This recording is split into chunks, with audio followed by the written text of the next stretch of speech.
That's my news wrap.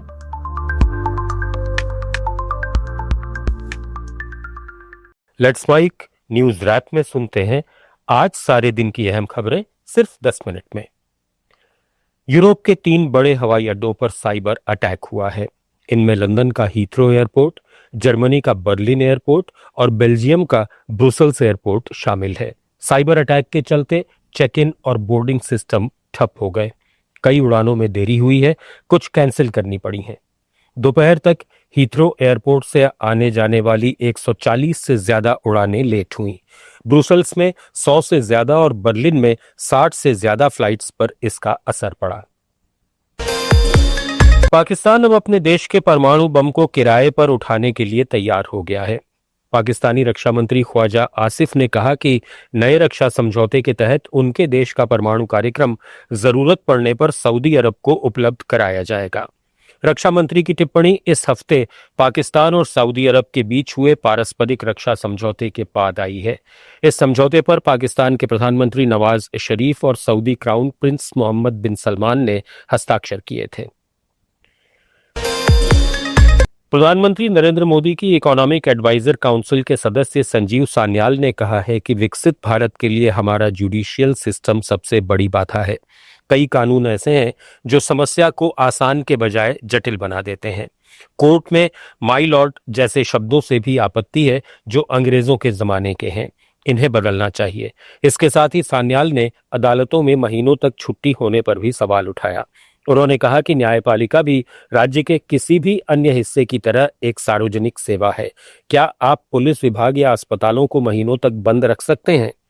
Sanjeev Sanyal ने ये बातें दिल्ली में भारतीय महाधिवक्ता सम्मेलन में कही। बिहार के पटना में वाटर मेट्रो सेवा शुरू करने के लिए पर्यटन विभाग, बिहार सरकार और भारतीय अंतर्देशीय जलमार्ग प्राधिकरण के बीच गुजरात के भावनगर में MOU पर हस्ताक्षर हुए हैं। परियोजना के तहत अत्याधुनिक हाइब्रिड इलेक्ट्रिक कैटामरान जलयान और निषाद राज जैसे पोत संचालित किए जाएंगे जो बैटरी और हाइब्रिड मोड दोनों में चलने में सक्षम है।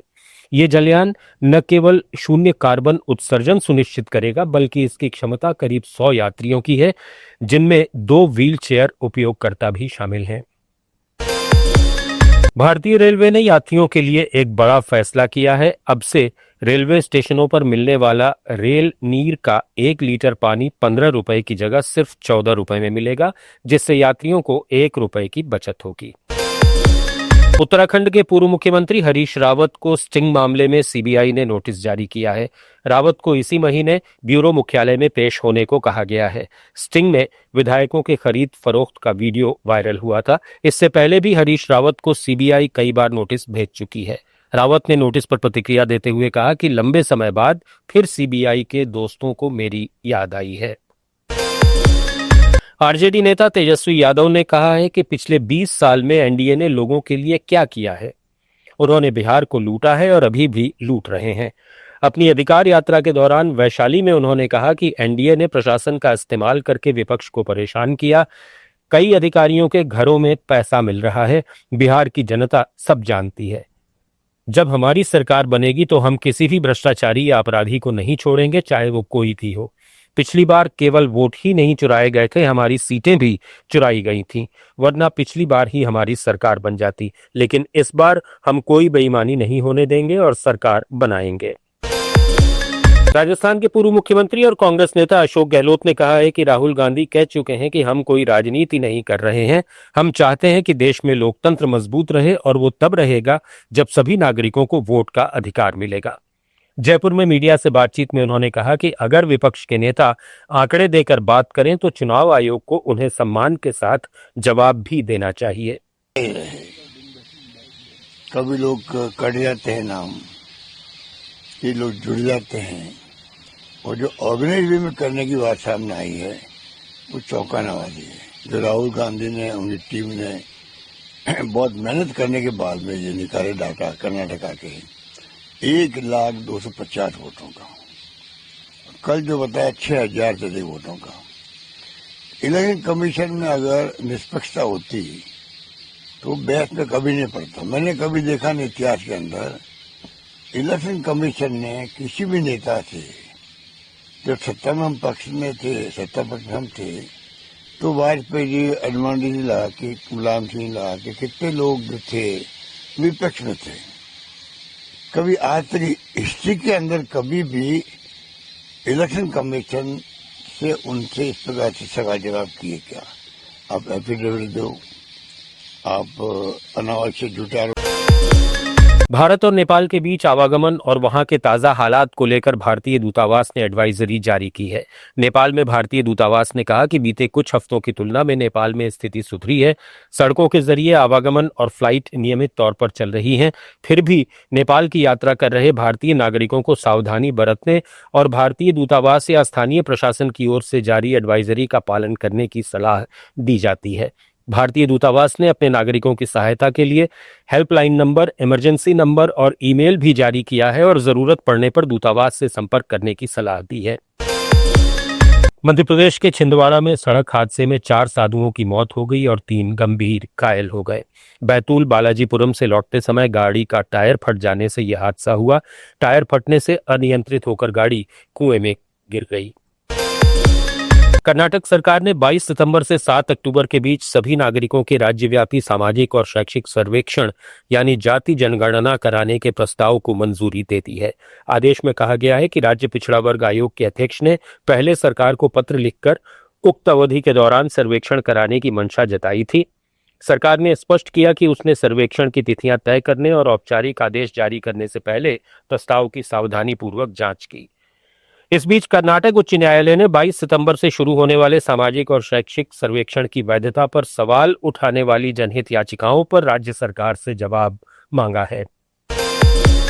कर्नाटक में नवजातों की मौत यानी स्टिल बर्थ के बढ़ते मामलों को देखते हुए सरकार ने एक निगरानी पैनल का गठन किया है। ये panel international classification of diseases for perinatal mortality guidelines यानी ICD-PM के तहत काम करेगा ताकि सही पता चल सके कि आखिर बाल मृत्यु दर क्यों बढ़ रही है। राज्य में हाल के दिनों में स्टिल बर्थ रेट में उछाल आया है, जिससे स्वास्थ्य विभाग अलर्ट मोड पर आ गया है। केरल के मुख्यमंत्री पिनराई विजयन ने सबरीमाला में विकास योजनाओं को रोकने की कोशिश कर रहे लोगों पर जमकर निशाना साधा। पंपा में ग्लोबल अयप्पा संगमम का उद्घाटन करते हुए उन्होंने कहा कि त्रावणकोर देवस्वम बोर्ड की प्लेटिनम जयंती के मौके पर यह आयोजन हो रहा है।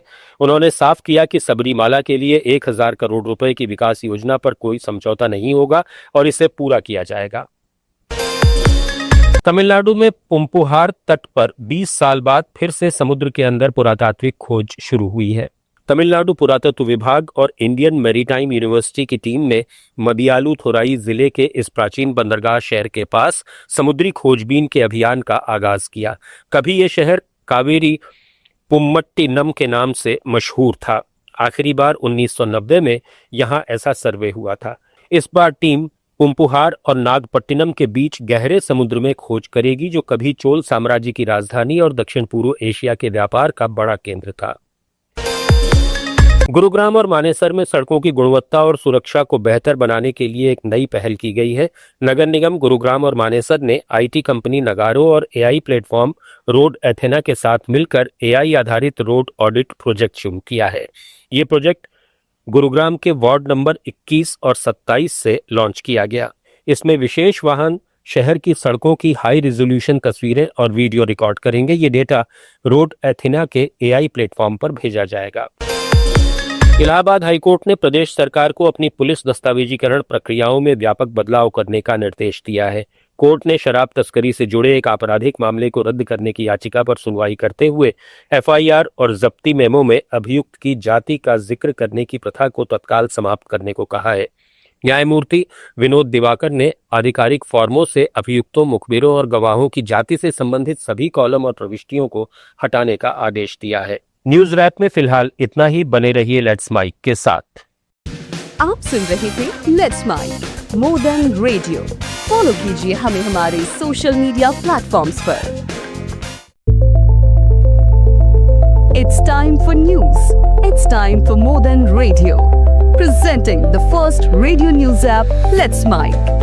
Let's Mic, a news-based app on your phone where you get to watch and listen news, talk shows, interviews, radio show podcasts.